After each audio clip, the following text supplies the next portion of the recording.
Shalom dan selamat sore. Perkenalkan, nama saya Rita Tamiawa. Di sini saya akan membacakan kita ayat firman Tuhan yang terdapat dalam Injil Yohanes pasal 1 dan Injil Yohanes pasalnya yang kedua. Firman Tuhan berkata demikian. Pada mulanya adalah firman. Firman itu bersama-sama dengan Allah, dan firman itu adalah Allah. Ia pada mulanya bersama-sama dengan Allah. Segala sesuatu dijadikan oleh Dia, dan tanpa Dia tidak ada satupun yang telah jadi dari segala yang telah dijadikan. Dalam Dia ada hidup, dan hidup itu adalah terang manusia. Terang itu bercahaya di dalam kegelapan, dan kegelapan itu tidak menguasainya. Datanglah seorang yang diutus Allah, namanya Yohanes. Ia datang sebagai saksi untuk memberi kesaksian tentang terang itu, supaya oleh Dia semua orang menjadi percaya. Ia bukan terang itu, tetapi ia harus memberi kesaksian tentang terang itu. Terang yang sesungguhnya yang menerangi setiap orang sedang datang ke dalam dunia. Ia telah ada di dalam dunia, dan dunia dijadikan olehnya, tetapi dunia tidak mengenalnya. Ia datang kepada milik kepunyaannya, tetapi orang-orang kepunyaannya itu tidak menerimanya.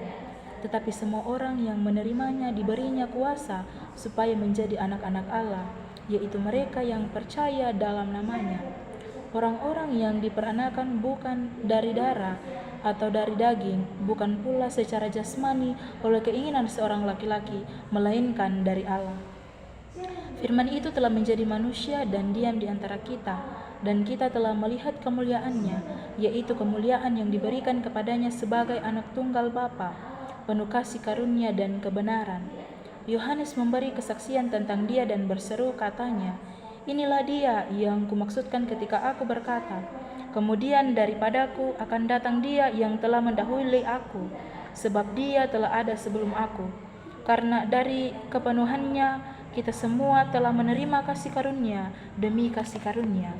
Sebab hukum Taurat diberikan oleh Musa, tetapi kasih karunia dan kebenaran datang oleh Yesus Kristus. Tidak seorang pun yang pernah melihat Allah, tetapi anak tunggal Allah yang ada di pangkuan Bapa, Dialah yang menyatakannya. Dan inilah kesaksian Yohanes ketika orang Yahudi dari Yerusalem mengutus beberapa imam dan orang-orang Lewi kepadanya untuk menanyakan Dia, "Siapakah engkau?" Ia mengaku dan tidak berdusta, katanya, "Aku bukan Mesias." Lalu mereka bertanya kepadanya, "Kalau begitu, siapakah engkau? Elia?" Dan ia menjawab, "Bukan." "Engkaukah nabi yang akan datang?" Dan ia menjawab, "Bukan." Maka kata mereka kepadanya, "Siapakah engkau?" Sebab kami harus memberi jawab kepada mereka yang mengutus kami. "Apakah katamu tentang dirimu sendiri?" Jawabnya, "Akulah suara orang yang berseru-seru di padang gurun, luruskanlah jalan Tuhan, seperti yang telah dikatakan Nabi Yesaya." Dan di antara orang-orang yang diutus itu ada beberapa orang Farisi.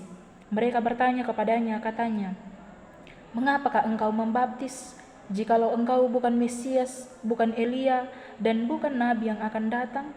Yohanes menjawab mereka, katanya, "Aku membaptis dengan air, tetapi di tengah-tengah kamu berdiri Dia yang tidak kamu kenal, yaitu Dia yang datang kemudian daripadaku. Membuka tali kasutnya pun aku tidak layak." Hal itu terjadi di Betania yang di seberang sungai Yordan, di mana Yohanes membaptis. Pada keesokan harinya Yohanes melihat Yesus datang kepadanya, dan ia berkata, "Lihatlah anak domba Allah yang menghapus dosa dunia.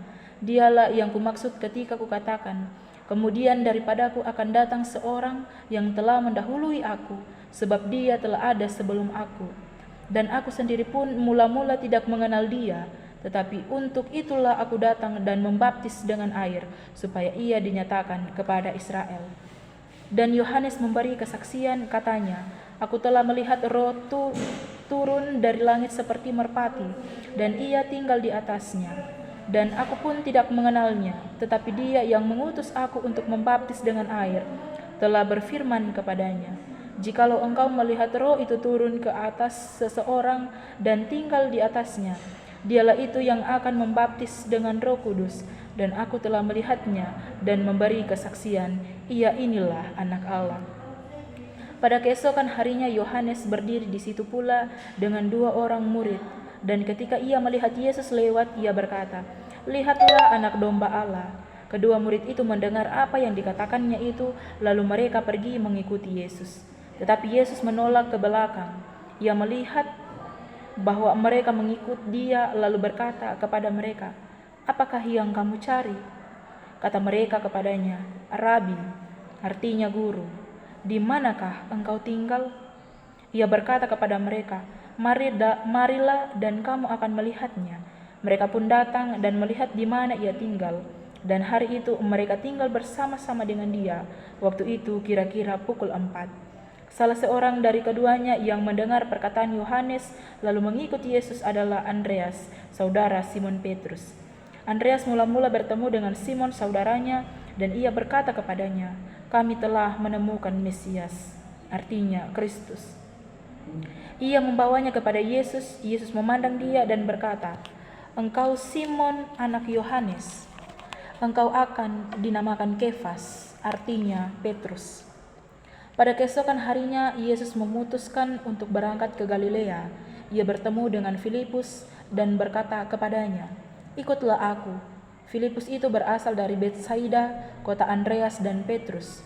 Filipus bertemu dengan Natanael dan berkata kepadanya, "Kami telah menemukan dia yang disebut oleh Musa dalam kitab Taurat dan oleh para nabi, yaitu Yesus, anak Yusuf dari Nazaret." Kata Natanael kepadanya, "Mungkinkah sesuatu yang baik datang dari Nazaret?" Kata Filipus kepadanya, "Mari dan lihatlah." Yesus melihat Natanael datang kepadanya, lalu berkata tentang dia, "Lihat, inilah seorang Israel sejati. Tidak ada kepalsuan di dalamnya." Kata Natanael kepadanya, "Bagaimanakah engkau mengenal aku?" Jawab Yesus kepadanya, "Sebelum Filipus memanggil engkau, aku telah melihat engkau di bawah pohon ara." Kata Natanael kepadanya, "Rabi, engkaulah Anak Allah, engkaulah Raja orang Israel." Yesus menjawab katanya, "Karena aku berkata kepadamu, aku melihat engkau di bawah pohon ara, maka engkau percaya? Engkau akan melihat hal-hal yang lebih besar daripada itu." Lalu kata Yesus kepadanya, "Aku berkata kepadamu, sesungguhnya engkau akan melihat langit terbuka dan malaikat-malaikat Allah turun naik kepada Anak Manusia." Pada hari ketiga ada perkawinan di Kana dan di Galilea, dan ibu Yesus ada di situ. Yesus dan murid-muridnya diundang juga ke perkawinan itu. Ketika mereka kekurangan anggur, ibu Yesus berkata kepadanya, "Mereka kehabisan anggur." Kata Yesus kepadanya, "Maukah engkau daripadaku, ibu? Saatku belum tiba." Tetapi ibu Yesus berkata kepada pelayan-pelayan, "Apa yang dikatakan kepadamu, buatlah itu." Di situ ada 6 tempayan yang disediakan untuk pembasuhan menurut adat orang Yahudi. Masing-masing isinya 2-3 buyung. Yesus berkata kepada pelayan-pelayan itu, "Isilah tempayan-tempayan itu penuh dengan air," dan mereka pun mengisinya sampai penuh. Lalu kata Yesus kepada mereka, "Sekarang cedoklah dan bawalah kepada pemimpin pesta." Lalu mereka pun membawanya. Setelah pemimpin pesta itu mengecap air yang telah menjadi anggur itu, dan ia tidak tahu dari mana datangnya, tetapi pelayan-pelayan yang mencedok air itu mengetahuinya. Ia memanggil mempelai laki-laki dan berkata kepadanya, "Setiap orang yang menghidangkan anggur yang baik dahulu dan sesudah orang puas minum, barulah yang kurang baik, akan tetapi engkau menyimpan anggur yang baik sampai sekarang." Hal itu dibuat Yesus di Kana yang di Galilea sebagai yang pertama dari tanda-tandanya, dan dengan itu ia telah menyatakan kemuliaannya, dan murid-muridnya percaya kepadanya. Sesudah itu Yesus pergi ke Kapernaum bersama-sama dengan ibunya dan saudara-saudaranya dan murid-muridnya, dan mereka tinggal di situ hanya beberapa hari saja. Ketika hari raya Paskah orang Yahudi sudah dekat, Yesus berangkat ke Yerusalem. Dalam bait suci didapatinya pedagang-pedagang lembu, kambing domba dan merpati, dan penukar-penukar uang duduk di situ.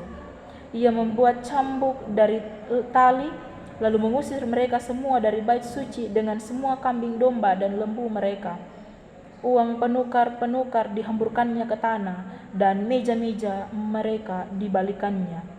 Kepada pedagang-pedagang merpati ia berkata, "Ambil semuanya ini dari sini. Jangan kamu membuat rumah Bapakku menjadi tempat berjualan." Maka teringatlah murid-muridnya bahwa ada tertulis, "Cinta untuk rumahmu menghauskan aku."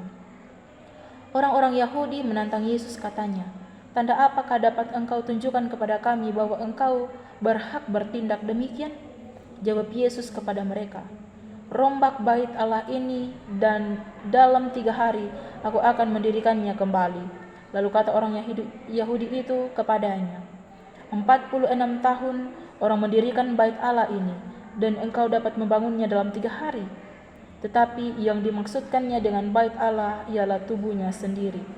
Kemudian sesudah ia bangkit dari antara orang mati, barulah teringat oleh murid-muridnya bahwa hal itu telah dikatakannya, dan mereka pun percaya akan kitab suci dan akan perkataan yang telah diucapkan Yesus.